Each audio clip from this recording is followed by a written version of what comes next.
Hey everybody, welcome to Whiskey with the Werewolf Hunter.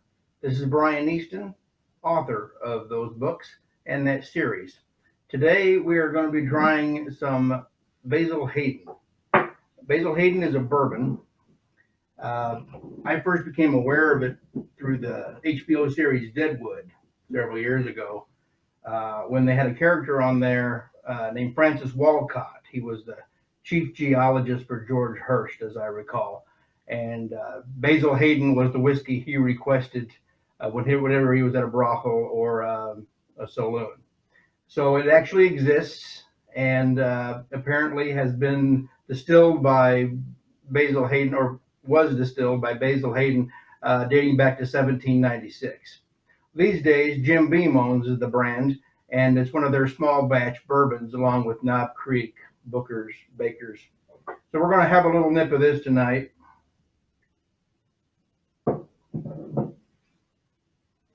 To you.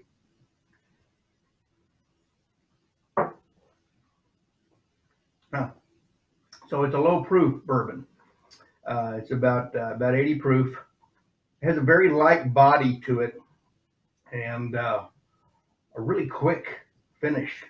I'm not a bourbon aficionado or a whiskey expert of any kind. I just know what I like and try to detect those notes that they talk about, vanilla and cinnamon, toffee with the bourbon, and the different aromas. And sometimes I get it and sometimes I don't.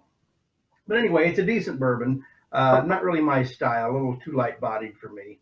If I'm going to go with a bourbon, I'm going to go with Wild Turkey 101 or my go-to Evan Williams flagship Black Label.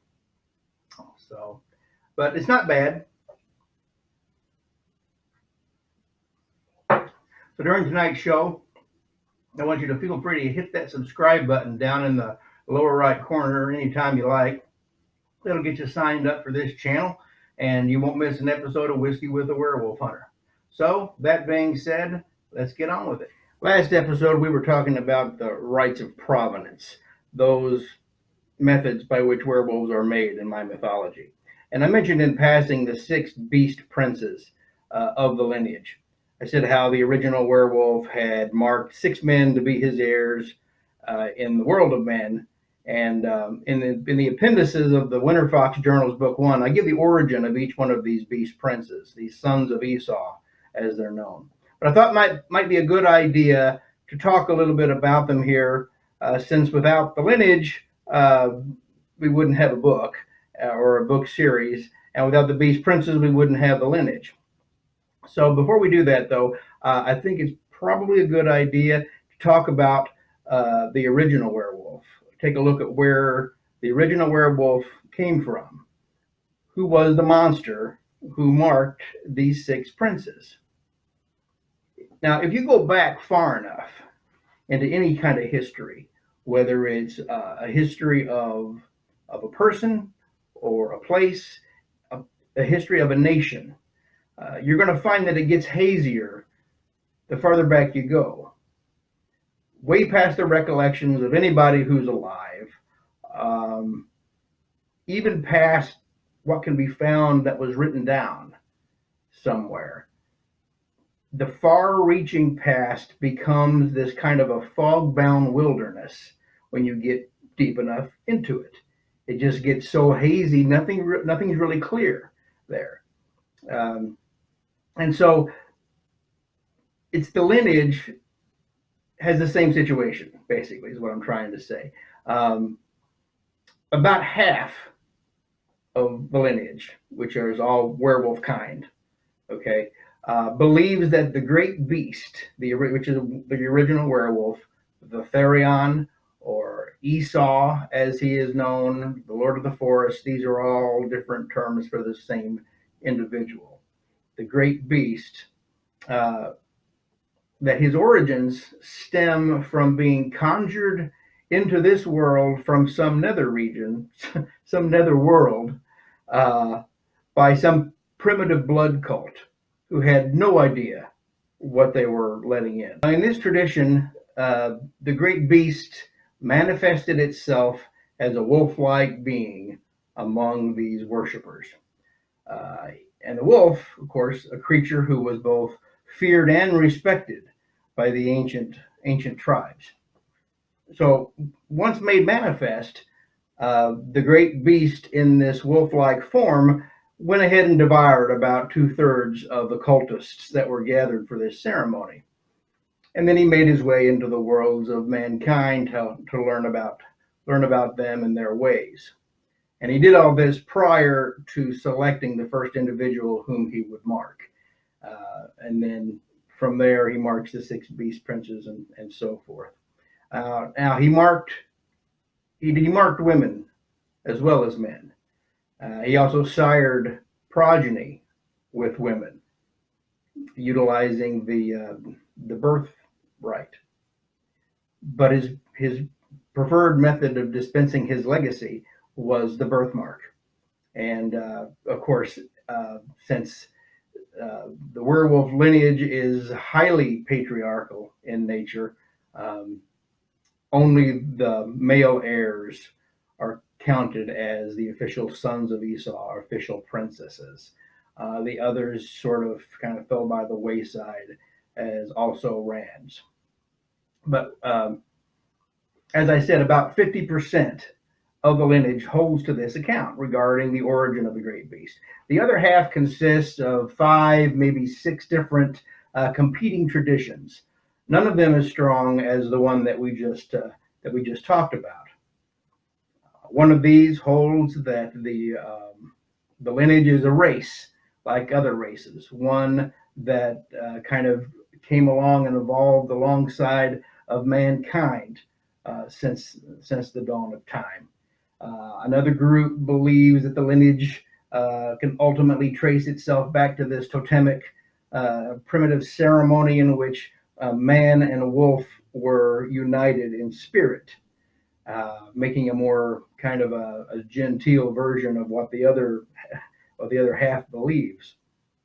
Let's see. There's a subset of that tradition that believes that the union between man and wolf was actually literal, that it was sexual in nature, and that the great beast was literally conceived in the belly of a wolf by the seed of a man. Or if you're a heretic of that particular order, you believe it was a human female by the seed of a male wolf.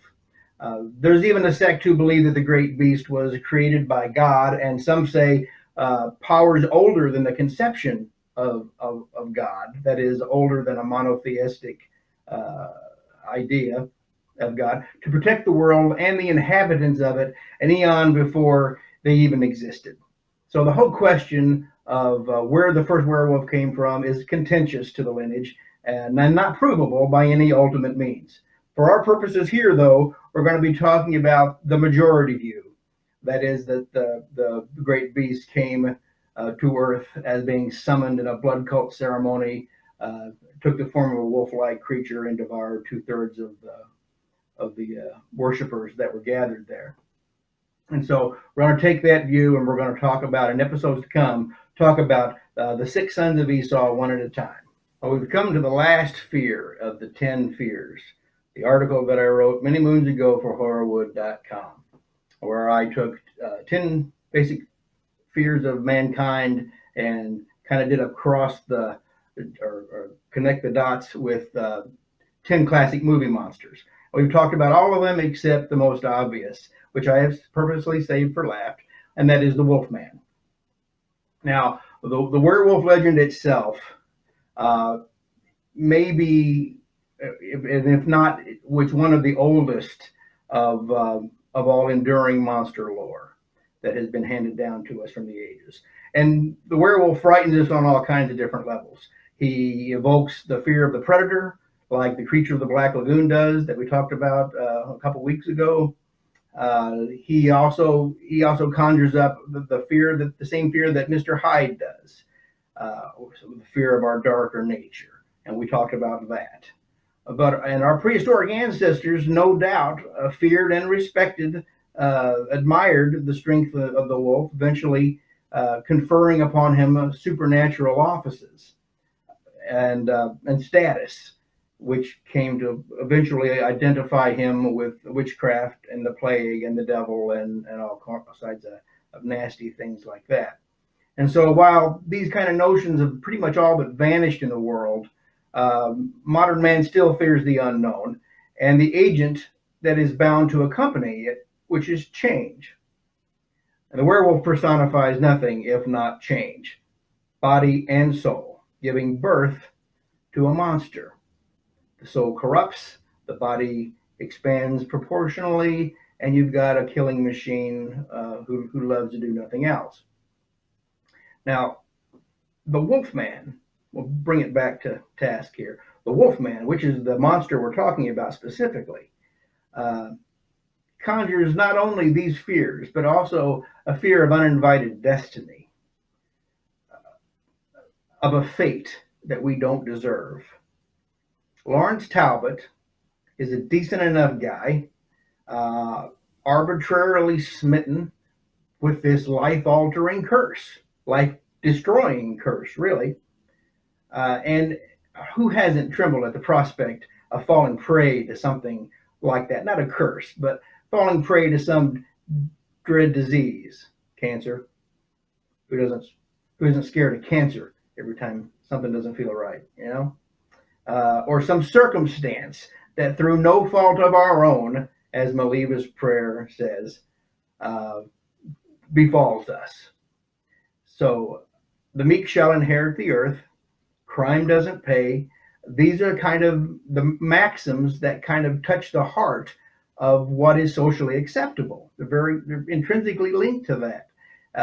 It's the accepted morality, if you prefer, of the status quo. But if you can imagine a world where the good guys go to hell and monsters live forever, and then you've tasted the nightmare of the life of Lawrence Talbot. So let's talk shop. And speaking of monster hunters, I just kind of happen to have the hero knife from Bram Stoker's Dracula sitting on the shelf here behind me.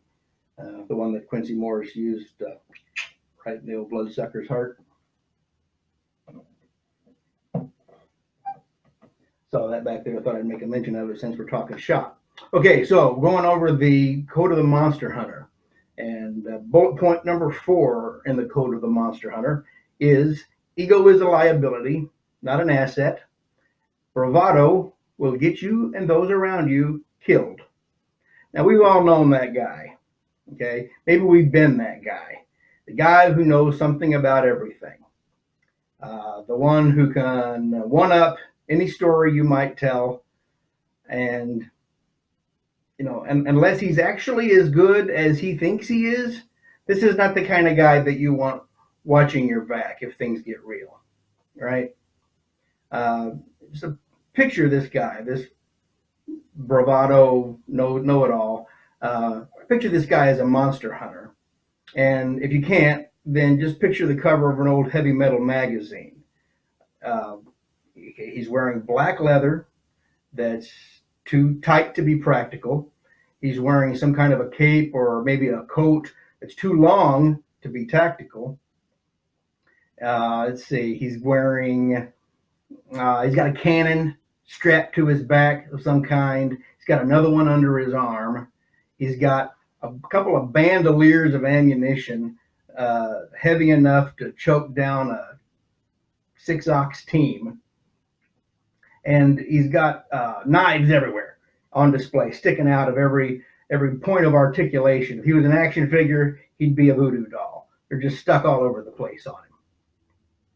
He's got these boots. He's got, like I said, the ammunition crisscrossed over his chest. He's got another weapon on his side. You know, he's decked out. He's got the gear. Okay, no doubt about it. This guy has got the gear.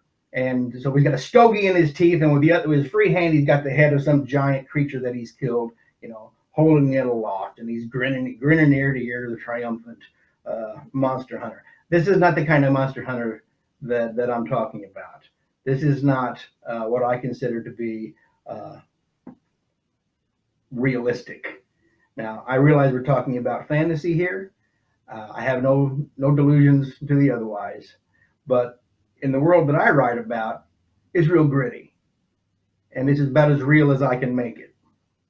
So this kind of overblown superhero Warhammer act that you're giving me with all this gear on is not really cutting it for me. So what do you think is going to happen to this guy when the fit hits the shan, so to speak? I mean, the first time he falls down, he's going to have a hell of a time getting up with all that gross tonnage lashed to his body. You know, he's not going to be able to spring. He's not going to be able to act. He's got no room to do pretty much anything except hold on to the stuff that he's got. So, hunting monsters, the way I write about it, the way that I see it, isn't a Warhammer modeling competition. It sure isn't a spectator sport. Braggarts who like to talk loud and show off their gear, they don't last very long in the field. They're of no use to themselves or anybody else fighting monsters unless maybe they might make good bait. I have with me here on the bar something I thought you might be interested in. Last week I had some skulls out here comparing sizes, leading all the way up to our friend Agriotherium here. Today I've got some fangs to show you. These are not real. These are casts of liger teeth. The crossbreeding between a lion and a tiger, and the hybrid of those two creatures makes an absolutely enormous creature, the liger. Uh, just incredible. Google a picture of one if you don't believe me. Anyway, I got these casts, and I had them made into I made them into a kind of a scapular here. I'm going to take them out of the case. They even have a little tag braided on the box that says Werewolf Canine Teeth. Just so when I'm gone, people can wonder what in the world is going on. So here's the scapular. There's 4 of these bad boys on there, and they're about 4.5 inches a piece, these fangs, upper and lower, from a liger. And as you can see, I mean they're big. We can put one right up beside the Agriotherium tooth here and see there's just not a whole lot of difference between these two. I mean, the prehistoric beasts are bigger, but Lord, not by much. Well, that's going to do it for me tonight. Before you go, if you haven't already, please hit the subscribe button and be sure to send me your questions and comments down in the space underneath here or on Facebook. Maybe we can discuss our conversation on a further episode down the road. Hey, thanks for watching Whiskey with a Werewolf Hunter. We'll see you next week.